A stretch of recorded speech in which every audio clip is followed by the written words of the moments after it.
Paul Biya s'est adressé aux jeunes ce vendredi 10 février, dans le cadre de la 57e édition de la Fête de la Jeunesse. Un instant solennel, où le chef de l'État parle à la jeunesse camerounaise. Il n'a pas manqué à la tradition. Voici son discours pour cette édition.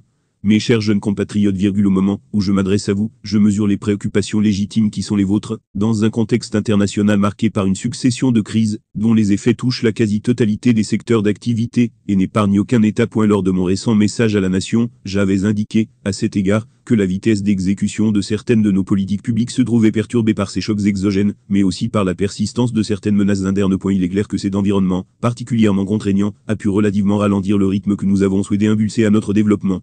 Je le déplore autant que vous.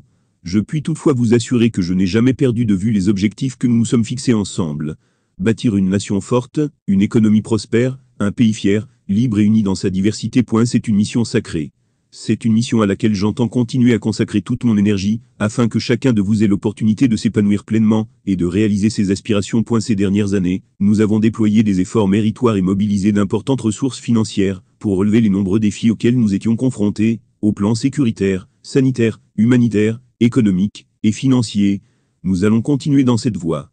Résolument, je m'y engage. Mes chers jeunes compatriotes, face aux crises multiples qui caractérisent le contexte actuel et aux difficultés qui en découlent, il est normal que, comme les jeunes du monde entier, vous puissiez vous sentir quelque peu désorientés. Il est normal que vous soyez tentés de vous laisser gagner par le doute, par la peur du lendemain. N'en faites rien. Ne baissez surtout pas les bras. Au contraire, armez-vous de votre intelligence, de votre sagesse, de votre détermination, de vos compétences et de vos talents, pour relever les défis du présent et du futur. L'éducation, j'ai déjà eu l'occasion de vous le dire, est à cet égard incontournable. À quoi vous servirait-il d'être talentueux, si vous n'êtes pas organisé? À quoi vous servirait-il d'être intelligent, si vous vous découragez face à la première difficulté? Vous devez donc continuer à vous éduquer.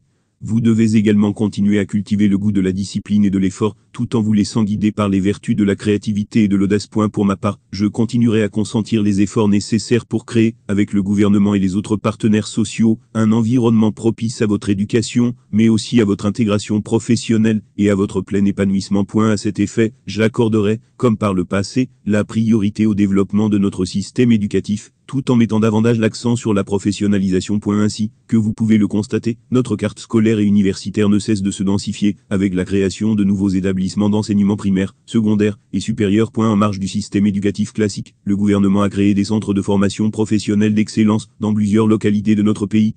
Leur mise en place va se poursuivre et s'étendra sur l'ensemble du territoire national. Un vaste programme de transformation des SARSM en centre de formation au métier a été lancé, avec l'opérationnalisation du centre de Nkongsamba. Tous ces efforts visent à vous assurer la meilleure formation possible, afin de vous rendre compétitif et capable, non seulement de saisir les opportunités d'emploi qui s'offrent à vous, tant au niveau local qu'international,